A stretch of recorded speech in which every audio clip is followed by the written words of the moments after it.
সুপ্রিয় দর্শক মণ্ডলী, আপনারা এই মুহূর্তে আমাকে যে যেখান থেকে দেখছেন এবং পরবর্তী যে যেখান থেকে দেখবেন, আপনাদের সকলকে জানাই আমি আমার প্রাণঢালা অভিনন্দন এবং শুভেচ্ছা এবং কৃতজ্ঞতা প্রকাশ করি সার্বক্ষণিক আমার সাথে থেকে আমার কথা শোনার জন্য। আজকে ব্যানার এবং হেডলাইন দেখে আপনারা যে চিন্তা করছেন যে হঠাৎ করে আমি কি বলছি, বা অনেকে হয়তো জানেনও ব্যাপারটা, যে জঙ্গি আক্রমণের সম্ভাবনা বাংলাদেশে, এটা আসলে আমার কথা না। এটা আপনারা জানেন যে গত 3-4 দিন যাবত বিভিন্ন নিউজ, এবং সবচেয়ে বড় নিউজ যেটা, সেটা হচ্ছে নর্থ ইস্ট নিউজের চন্দন নন্দী নামে এক ভদ্রলোক, তার পত্রিকাতে একটা নিউজ ছাপা হয়েছিল যেখানে বলা হয়েছিল জঙ্গি কানেকশনের সম্ভাবনায় বিমান বাহিনীতে সর্বোচ্চ সতর্কতা চলছে। এবং তিনি গতকাল আরেকটা নিউজ করেছেন এবং আজকেও একটা নিউজ করেছেন, পুরোটাই এই জঙ্গি কর্মকাণ্ডের উপরে বাংলাদেশে কি অবস্থা চলছে। এরপরে আপনারা এই যে এখন যেটা দেখছেন আমার পেছনে, পুলিশের যে সতর্কবার্তা, সারা বাংলাদেশে পুলিশকে রেড অ্যালার্ট দেওয়া হয়েছে। তাও বলা হয়েছে জঙ্গি সম্পৃক্ততার ব্যাপারে, এবং সেখানে বলা হয়েছে 2 জন সাবেক সেনাবাহিনীর কর্মকর্তা বা কিছু, তাদের সাথে জঙ্গি সম্পৃক্ততার কিছু গোপন নথিপত্র সরকারের হাতে গেছে।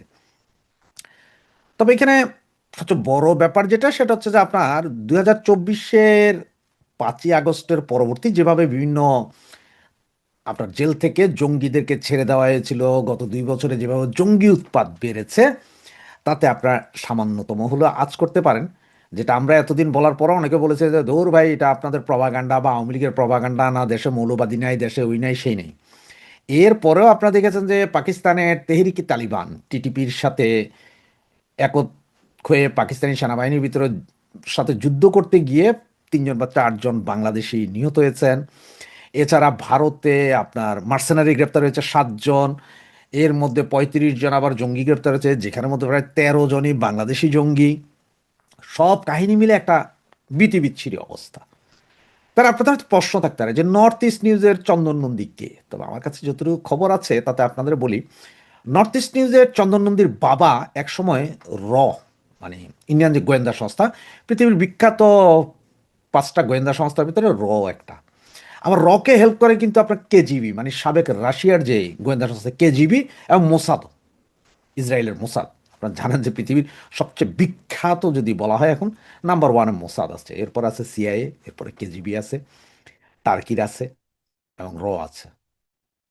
তো এই রয়ের চিপ চিপ না, রয়ে খুব ভালো পজিশনে কাজ করতে হচ্ছে চন্দ্রনন্দীর বাবা, এবং উনি কাজ করতে হচ্ছে বাংলাদেশ, ভারত, শ্রীলঙ্কা, পাকিস্তান, এই বেলটার ভেতরেই উনি কাজ করতেন, যার কারণে ওনার কানেকশন ছিল কিন্তু প্রচুর, প্রচুর কানেকশন এইসব দেশের সেনাবাহিনী গোয়েন্দা বিভাগের সাথে, খুব ভালো কানেকশন।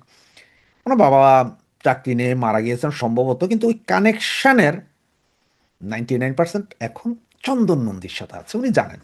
ওনার বাবা এত বড় ইয়ে ছিলেন, তো তার কারো না কারোর সাথে তো ওনাদের পরিচয় আছেই। আর সেই পরিচয়ের সূত্র ধরে হয়তো উনি খবরগুলো অনেক আগেই পেয়ে যান বা পাচ্ছেন, যার কারণে উনি কিন্তু নিউজটা ফ্লাশ করেছিল যে জঙ্গি আক্রমণ। বাংলাদেশ সরকার এখন যেটা বলছে পুলিশকে, যে সেটা হচ্ছে যে, বা আছে, আপনার নর্থ ইস্ট নিউজে যেটা উঠেছে, সেটা হচ্ছে শাহবাগ, সংসদ ভবন সহ আরো কিছু সরকারি গুরুত্বপূর্ণ জায়গায় জঙ্গি হামলা হইতে পারে। তো আমার কাছে এই মুহূর্তে যতটুকু খবর আছে, কোত্থেকে পেয়েছি ভাই এটা জিজ্ঞেস করবেন না প্লিজ। এই খবরগুলোর মধ্যে হচ্ছে যে রেলওয়ে স্টেশন, বিমানবন্দর, নৌবন্দর হতেও পারে, নাও হতে পারে, এটা 50-50 চান্স। তবে রেলওয়ে এবং বিমানবন্দর এটাও খুব হাইলি রেড অ্যালার্ট জারি করা হয়েছে।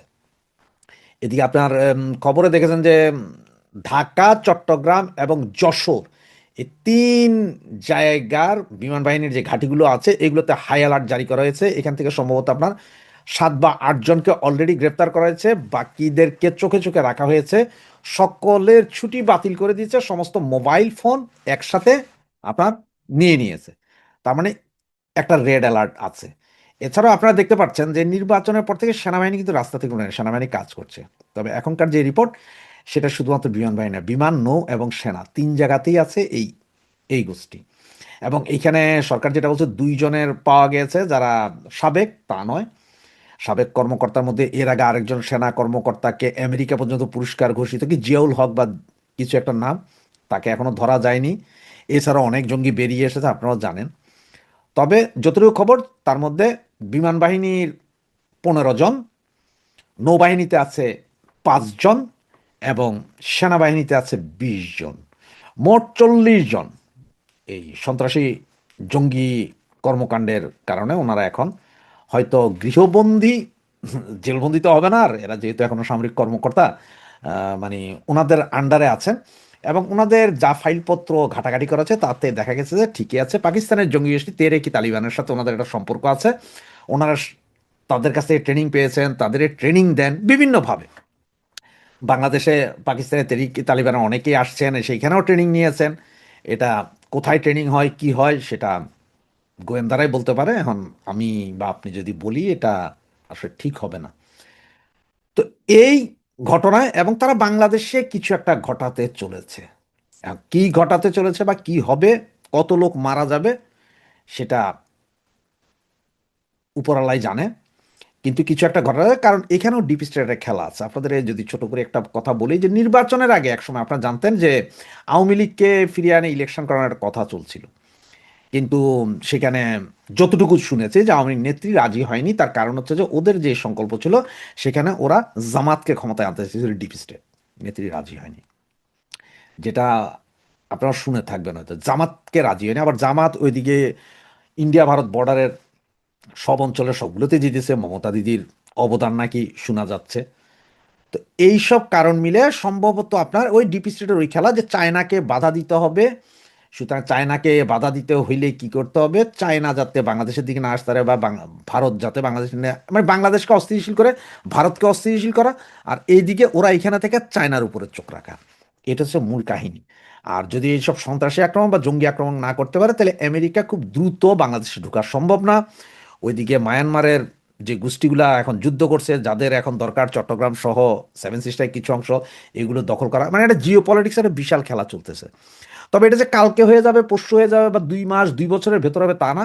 এগুলো প্ল্যান চলে 10-12 বছর, 15 বছরও লাগে। কিন্তু দেশ অস্থিতিশীল করে ফেলার জন্য যে কোনো মুহূর্তে যে কোনো সময় ঘটতে পারে। তবে এটা মানে সময় আর বেশি দিন নাই, খুব সহসাই হয়তো বড় কিছু ঘটবে। যার কারণে বিভিন্ন পত্রিকায় নিউজ হচ্ছে এখন পুলিশকে সর্বোচ্চ সতর্কতা রাখা হয়েছে। সেটা সব বিষয় মিলে আপনাদেরকে বলবো চোখ কান খোলা রাখেন, কোথায় কি দেখেন, কোথায় কি হচ্ছে, আসলে এগুলো একটু নিজেরাও খবর রাখেন, পারলে আমাদেরও জানান, প্রশাসনকেও জানান। জঙ্গি হামলা থেকে দেশ বাঁচাতে হবে। জঙ্গি হামলা হলে আপনি আমি সবারই ক্ষতি। দেশ যখন জঙ্গিবাদের দিকে যায় তখন সবার ক্ষতি হয়। যেমন আফগানিস্তান দেখেন, আজকের সিরিয়া দেখেন, ইরাক দেখেন, পাকিস্তান দেখেন। প্রতিদিন বোম ফুটে, মসজিদে বোম ফুটে, স্কুলে বোম ফুটে, ছাত্রছাত্রী মারা যায়, বাচ্চারা মারা যায়, শিশুরা মারা যায় প্রচণ্ড। এটা তো পুরোটা ডিপ স্টেটের খেলাই চলে। কারণ আমেরিকা, তারা যখন তাদের স্বার্থ হাসিল করতে হয় সেই দেশে ইসলামী মৌলবাদ বা জঙ্গিবাদের উত্থান ঘটায়, এবং সেটাই হয়তো ঘটছে। পাকিস্তানও এটার পেছনে আছে হয়তো।